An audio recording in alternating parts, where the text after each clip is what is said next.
¿ok? El sistema el sistema circulatorio o de irrigación es muy importante en este caso, ¿no? ¿Ok? Aquí vemos, por ejemplo, los vasos principales. Tenemos la arteria superior, que es esta de acá, arteria superior hipoficiaria, ¿no es cierto?, que forma un plexo a nivel del infundíbulo, miren ustedes, al nivel del infundíbulo para recibir justamente las hormonas que vienen del hipotálamo. Acá lo están viendo, ¿ok? Luego esta va a drenar hacia esta vena porta. Eso de acá es una vena porta. Lo que ven acá es una vena porta.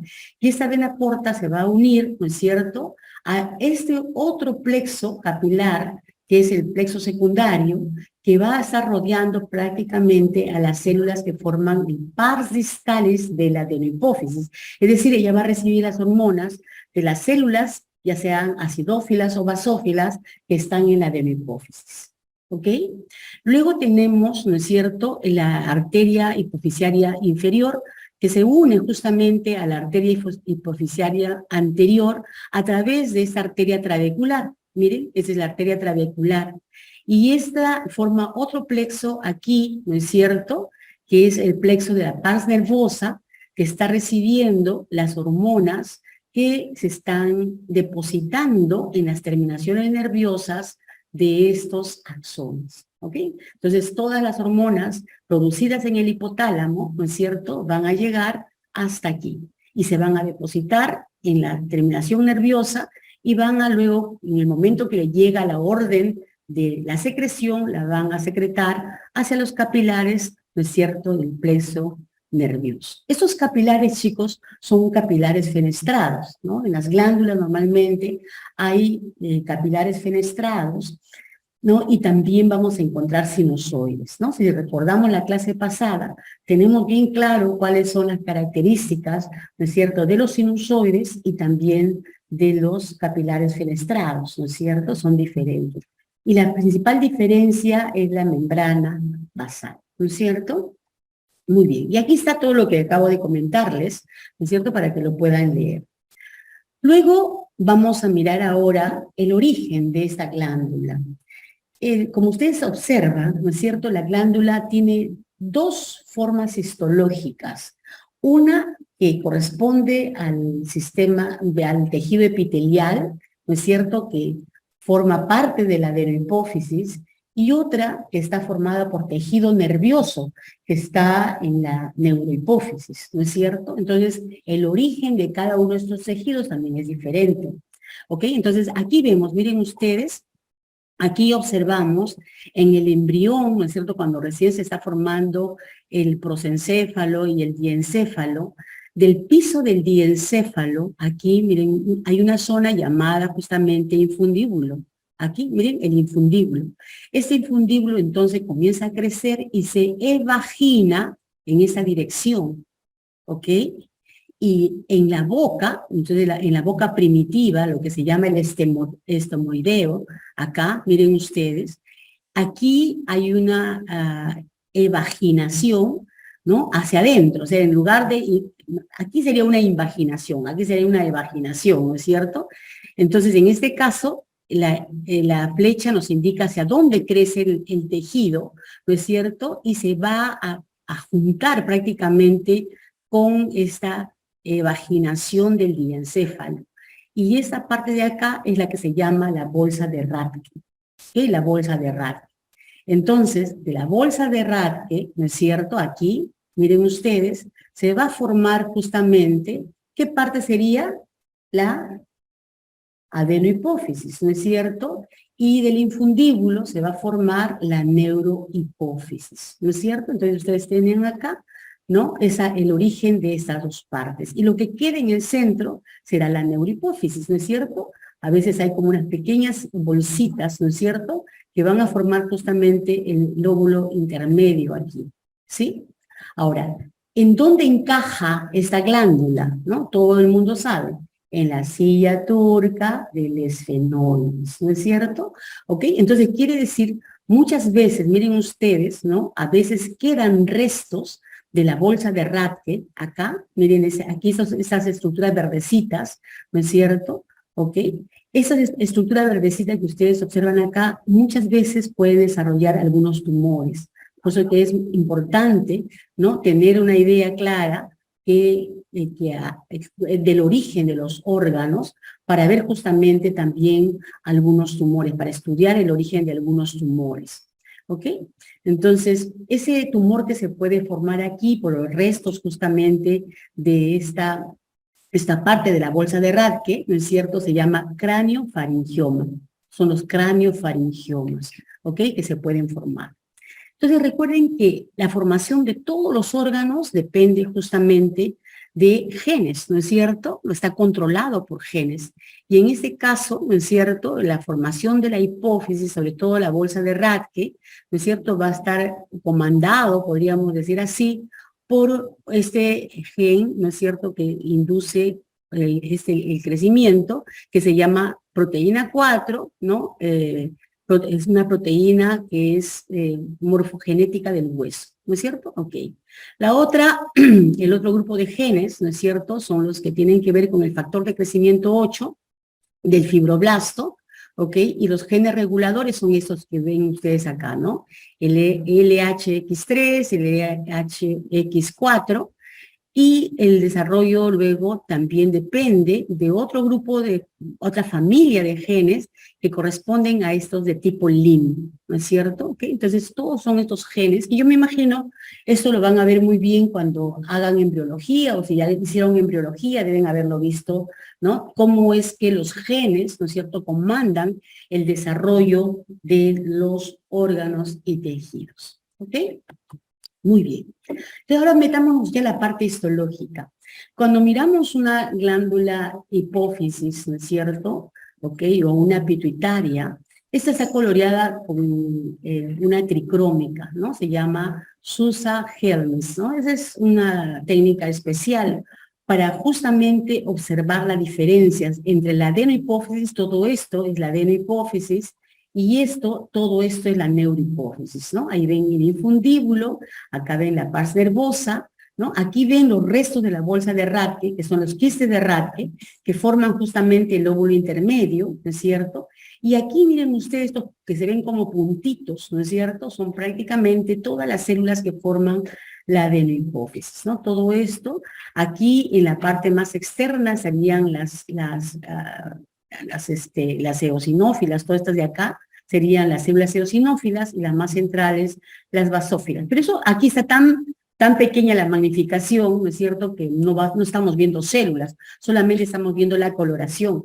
Y ustedes se pueden dar cuenta que esta misma coloración se continúa, ¿no es cierto?, hacia el infundíbulo.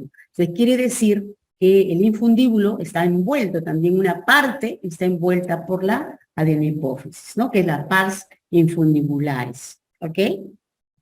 Muy bien, esta coloración ya es una coloración hematoxilina-eosina, ya es diferente. Esta es la técnica convencional, ¿no es cierto? Es la técnica convencional que utilizamos en histología, ¿no?, y en patología, definitivamente. Y cuando queremos ya resaltar algunos tejidos, algunas células, entonces hacemos coloraciones especiales o hacemos histoquímica o inmunohistoquímica, ¿no es cierto?, dependiendo qué cosa es lo que estamos buscando.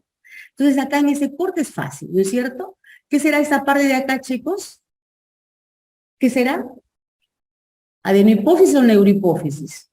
Neurohipófisis, el lóbulo posterior, ¿no es cierto? Y esa parte será la adenohipófisis, ¿no es cierto? Esa es la pars distalis, o lóbulo anterior, ¿ok? Aquí no estamos viendo la parte infundibular que está hacia arriba, ¿ok? Y esta parte que está pespunteada aquí,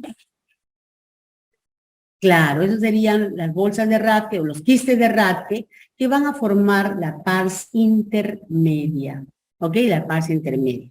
Entonces, ese es en HL. Ahora, tomamos una parte de la adenohipófisis, ¿no es cierto? Y vemos esta imagen, ¿ok? En esta imagen reconocemos dos tipos de células. Unas células que están coloreadas muy eosinófilas, miren todas estas, que son las acidófilas, ¿no es cierto? Y estas que están por acá, ¿no es cierto?, que van a ser las basófilas, ¿no? Las que están más oscuritas, más azulitas, son las basófilas. Y hay algunas, que yo aquí no las veo, ¿no? Pero en otras fotografías seguro las vamos a ver, que no tienen su citoplasma, no está coloreado, y se van a llamar las cromófobas, ¿ok? Entonces, como ven, la adenohipófisis histológicamente está formado por gran cantidad de parénquima, porque es el dominio celular, y más bien el estroma es muy escaso. Miren ustedes el tejido conectivo, ¿no? Que aquí vemos, aquí con la HE se ve muy poquita, ¿no es cierto? Que está entre los grupos celulares, aquí es escaso. Entonces hay un tejido conectivo reticular que está sosteniendo, ¿no es cierto?, formando parte del estroma de esta glándula. ¿Ok? Recuerden que siempre tiene que haber tejido conectivo. En algunos órganos habrá gran cantidad de tejido conectivo y en otros habrá poca cantidad de tejido conectivo. ¿Ok? Sí, sí. ¿La cual? Sí, te decía que en esta fotografía no se ven las cromófobas, ¿sí? Están las basófilas, pero no hay las cromófobas, ¿sí? Sí, las basófilas están pálidamente teñidas, ¿no es cierto? ¿Ok? Lo que resaltan más son estas acidófilas, ¿ok? Seguro que en otra fotografía que voy a mostrar más adelante podemos ver de repente las cromófobas, ¿ya? Esa es otra tinción, miren ustedes. Y aquí, si ustedes se dan cuenta, esto de acá, todos estos vasos que ven acá son sinusoides. ¿Ok? Todos estos vasos son sinusoides. Todos son sinusoides. Eso es la adenohipófisis, pero en esta fotografía, por ejemplo, seguro la zona donde se ha tomado, esas que están de color naranja son las acidófilas. Porque aparentemente aquí han hecho la coloración con Orange G, se llama colorante. El Orange G está coloreando justamente las acidófilas y el resto de células son basófilas. Las cromófobas son pocas y a veces no se pueden localizar fácilmente, pero seguro que en otra foto también. Aquí está la magnificación, está muy baja. Aquí miren ustedes, todos estos puntitos naranja que ven acá, es sangre, son glóbulos rojos que también se han coloreado, ¿no? Con ese colorante que está coloreando a las células eosinófilas. ¿Ok? Aquí, a mayor aumento vamos a ver. ¿Sí? Ya, es una tricrómica, pero que tiene Orange G, Orange G, Orange G. Mira, en esta fotografía que está a mayor aumento de la misma anterior que hemos visto aquí, mira, a mayor aumento, aquí vemos un capilar lleno de glóbulos rojos, ¿no? Aquí vemos algunas células acidófilas, estas que están acá, las que están coloreadas de medio lila, ¿no es cierto? Esas de acá son las basófilas, ¿no es cierto? Y aquí deben estar las cromófobas, a ver, ¿dónde están? Quiero mirarlas bien. Aquí, por ejemplo, mira, acá es el núcleo, aquí es el núcleo, pero el citoplasma no está coloreado. Aquí también hay otra que se ve tenuamente, ¿ok? El citoplasma no está coloreado. Entonces se llaman cromófobas justamente porque el citoplasma de estas células no se colorea, ¿ok? Y ahora vamos a ver por qué no se colorean, por qué las acidófilas sí se colorean, ¿no? Las basófilas sí se colorean y las cromófobas no. Entonces, cuando vemos la histología, lo que yo les decía, está formado por cordones de células epiteliales. El estroma es mínimo, ¿no? Y ya hay capilares, como les dije, ¿no es cierto?, fenestrados, o también hay sinusoides, ¿ok? Entonces, ya la irrigación la hemos estudiado, entonces ya sabemos cómo salen las hormonas de esta glándula. Ahorita en este momento lo que vamos a ver es las células acidófilas. ¿Qué producen las células acidófilas? Si las queremos localizar dentro de la glándula, normalmente las acidófilas están en las partes laterales de la glándula. Como vimos en la primera foto, ¿recuerdan? Esa foto que era esa tricrómica, donde veíamos casi toda la glándula, las partes laterales están formadas por esas regiones de células acidófilas. Entonces, estas células van a secretar solamente dos hormonas, la hormona de crecimiento y la prolactina, que son hormonas peptídicas, hormona de crecimiento y prolactina, ¿ok? Entonces, a la hormona de crecimiento también se le llama somatotropina, ¿no es cierto? Porque recuerdan ustedes que su efecto va a ser sobre las células de nuestro cuerpo, como musculares, óseas, etcétera, ¿no es cierto? Entonces, en las acidófilas, más o menos las somatotropas son del 40 al 50%. Es decir, hay un alto número de células de esas acidófilas que van a estar produciendo esas hormonas, las somatotropinas, mientras que las que producen prolactina solamente, o lactotropas también se le llama, solamente están del 15 al 20%.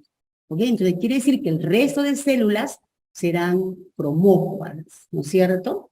¿Ok? Entonces, fíjense ustedes, ¿no? Las somatotropas, ¿no? Producen hormonas de crecimiento, las lactotropas producen la prolactina. Vamos a ver cómo actúan estas hormonas. Aquí estamos hablando de la hormona de crecimiento. Entonces, acá las células acidófilas, mira, en la adenohipófisis va a producir la hormona de crecimiento, pero siempre y cuando haya recibido, ¿no es cierto?, las señales del hipotálamo. El hipotálamo tiene que haber producido, ¿no es cierto?, el factor no, factor de crecimiento no, sino la hormona liberadora, ¿no es cierto?, de la hormona de crecimiento, ¿no? También se le llama factor liberador de la hormona de crecimiento, ¿ok? Entonces, ella hace la regulación positiva, ¿no? Induce a las células acidófilas a que produzcan la hormona de crecimiento. Pero miren ustedes, esta hormona de crecimiento no actúa directamente sobre los órganos como los huesos, sino que actúa sobre el hígado. Y ese hígado, ¿no es cierto?, ¿ok?, que al ser activado por esa hormona del crecimiento, va a producir este factor 1, que se llama factor de crecimiento 1, semejante a la insulina. ¿Ok? Entonces, esa hormona producida por los hepatocitos es la que va a actuar sobre la epífisis de los huesos, en las zonas de crecimiento, en las placas epifisiarias, ¿no es cierto?, para que haya un crecimiento del esqueleto. ¿Ok? Ahora, recuerden ustedes que también hay una regulación negativa. La regulación negativa, miren ustedes, chicos, qué interesante, ¿no? Lo va a dar la somatostatina, ¿no es cierto? ¿Ok? Pero también la elevación de la glucosa en la sangre. Cuando la glucosa aumenta en la sangre, también se inhibe la salida, ¿no es cierto?, de la hormona de crecimiento, la producción de la hormona de crecimiento. ¿Ok? Ahora bien, recuerden ustedes que cuando hay algunos tumores en la hipófisis que tengan que ver con estas células, ¿no es cierto?, puede haber un exceso de producción de hormona de crecimiento, y eso va a producir patologías como el gigantismo, si es que esa alteración se da en los niños. Pero si da en el adulto, ¿no es cierto?, en el adulto ustedes saben que da, ¿qué cosa?, la acromegalia, ¿no? Entonces, quiere decir, imagínense, llegamos a la adultez normales, ¿no es cierto?, pero si por A o por B razones aparece un tumor y hay una hipersecreción de esta glándula, inmediatamente nuestros huesos comienzan a crecer. Y como ya tenemos una estructura, comienzan a aparecer rasgos totalmente feos, alterados, ¿no es cierto? Y posiblemente en los cuentos de los niños, cuando hablan de los gigantes, ¿no es cierto?, de repente eran personas así, de estos acromegálicos, ¿no?, porque esos gigantes eran feos, ¿no?, no eran gigantes con morfología normal. Bien, entonces, miren ustedes, estos son casos de adenomas que aparecen justamente en la hipófisis, ¿no es cierto?, ¿ok? Y normalmente dice que hay una mutación en el gen que codifica esta molécula, ¿no es cierto?, es una proteína, la hidrocarbón, ¿no?, que interactuante, que justamente tiene que ver con la producción de este tumor. ¿Ok? Entonces, eso sería la hormona de crecimiento. No, estamos hablando de la adenohipófisis. Sí. Lo que pasa es que, a ver, mira, aquí es la adenohipófisis. La acidófila produce hormona de crecimiento. Pero ¿quién activa a estas células? El hipotálamo. en el hipotálamo, ¿no es cierto? El hipotálamo tiene que haber liberado ese factor de liberación de la hormona de crecimiento para que ella pueda funcionar.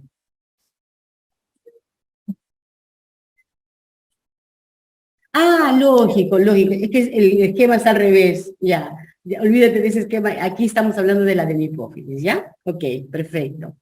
Ok, aquí está lo que acabo de contarles, lo pueden leer. Bien, miren, esta coloración que ven acá es una parte de la hipófisis donde se ve aquí también los sinusoides, miren, los sinusoides, estos son capilares bastante ensanchados, como ustedes saben, ¿ok? Y esa es parte también de la adenohipófisis, ¿no es cierto? Esta coloración es una coloración en plástico, o sea, no se usa parafina, se usa plástico, una resina epoxi, por eso se colorea con azul de toluidina. Esta tinción es de azul de toluidina, ¿ok? Este es un paso, se corta a más o menos en el grosor de una micra y se puede ver perfectamente, miren ustedes, los granos que hay en las células, miren. ¿Ven? ¿Se ven los granos? Ahí están. Entonces, si ese corte, ¿no es cierto?, lo llevamos al microscopio electrónico, podemos ver esto. Y esta célula, con estos granos, ¿no es cierto?, es justamente una célula somatotrópica. Esa de acá es una somatotrópica. Y fíjense el tamaño de los granos. Mientras que aquí se ve un pedacito y aquí se ve otro pedacito de la lactotropa, ¿no? Esa de acá es la lactotropa. Y miren los granos de la hormona. Son mucho más grandes. Entonces, para poder reconocer a las células qué tipo de hormona producen, ¿no es cierto?, entre las basófilas y entre las acidófilas, podemos utilizar dos técnicas. Podemos usar histoquímica o podemos utilizar microscopía electrónica. Y cuando usamos la microscopía electrónica, la diferenciación lo hacemos por el tamaño de los granos, ¿ya? Entonces, miren la diferencia, ¿no? Esta es la somatotropa y esta de acá, los granos de las células que producen la prolactina. ¿Ok? Entonces son bastante diferentes. ¿Ok? Muy bien. Sigamos entonces. La siguiente hormona producida por las células acidófilas, ¿no es cierto?, va a ser la prolactina. Entonces, aquí también igual.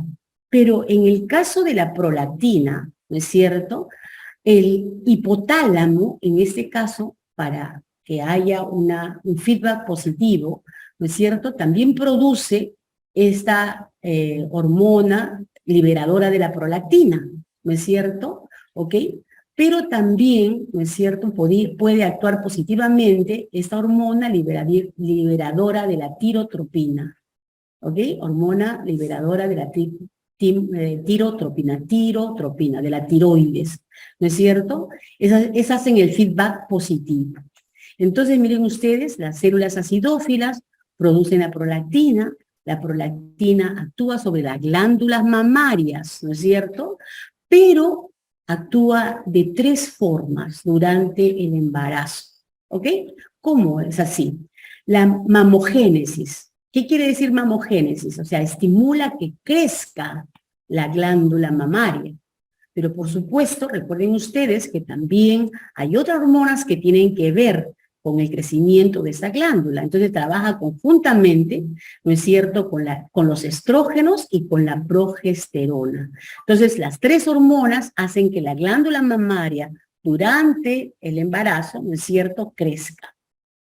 La otra acción es la lactogénesis, es decir, la producción de las glándulas, mire, de estas glándulas, ¿no es cierto?, de la leche, ¿no es cierto?, va a producir la leche después del parto, porque recuerden ustedes que la leche no se forma antes del parto, ¿no? En el momento del parto, a la hora que nace el niño, ¿no?, hay una especie de un plasma, que es el calostro, que está lleno de anticuerpos y que es beneficioso para el niño, y es la primera lactación, y luego de eso comienza ya recién a producir leche. ¿Ok? Y eso lo hace justamente, ¿no es cierto?, esta hormona, ¿ok? Entonces, si eso pasa en nosotros, también se supone que en todos los mamíferos pasa igual, ¿no es cierto? Entonces, que para que las pobres vaquitas produzcan leche para nosotros, siempre tiene que ser después del parto, Entonces, los pobres terneritos se quedan sin leche y nos los tomamos nosotros, ¿no es cierto? Y luego la otra acción es la galactopoiesis, ¿no es cierto? Esa galactopoiesis, recuerden ustedes, ¿no es cierto?, tiene que ver con la galactosa, ¿no? La producción de galactosa, de leche misma, ¿ok? Recuerden que la galactosa, ¿qué cosa era? ¿Recuerdan ustedes qué es la galactosa? Es un monosacárido, ¿no es cierto? El monosacárido de la leche. Mejor dicho, a ver, la galactosa se une con otra galactosa, con una glucosa, ¿y qué forma? La lactosa, que es el azúcar, que es el disacárido, ¿no es cierto? El disacárido que hay en la leche se llama lactosa, pero ¿cuáles son los monosacáridos que forman esta leche? Es la galactosa más la glucosa, ¿no es cierto? Ok, entonces, dice acá, ¿no? La galactopoiesis está estimulada por la prolactina, pero también por la oxitocina. O sea, no trabaja sola, esta hormona siempre trabaja acompañada, ¿no es cierto? ¿Ok? Entonces ahora, la retroalimentación negativa lo va a dar la dopamina, pero también, ¿no es cierto? Recuerden ustedes que la producción de leche también depende mucho de la succión. Entonces, no solamente las hormonas, ¿no es cierto?, están activando a la glándula mamaria, sino también la va a activar la succión durante la lactancia, ¿no es cierto? Es un estímulo primordial, podríamos decir así, para que esta glándula pueda producir leche. Ahora, ¿hay patologías con respecto a la prolactina? Claro que sí, ¿no es cierto? Cuando hay un exceso de prolactina, porque hay a veces algunos tumores en la hipófisis de estas glándulas, de estas células, perdón, ¿ok? Se produce la hiperprolactinemia. Es decir, produces leche sin que estés embarazado, ni dando de lactar, ni nada por el estilo. ¿No es cierto? Inclusive no solamente en las mujeres, puede aparecer en los hombres también, porque los hombres también tienen glándulas mamarias, y eso se llama galactorrea, ¿ok? Entonces, cuando hay una secreción de leche que no tiene que ver nada con la lactancia, ¿no es cierto? Se llama galactorrea, y eso posiblemente porque haya un tumor en esta glándula, ¿ok? Ahora, una hiperprolactinemia va a producir infertilidad, ¿ok? ¿No? Tanto en hombres como en mujeres, tanto en hombres como en mujeres. Entonces también el hecho de que haya una producción muy alta de esta hormona, ¿no es cierto?, produce infertilidad, pero es reversible el problema, ¿no es cierto?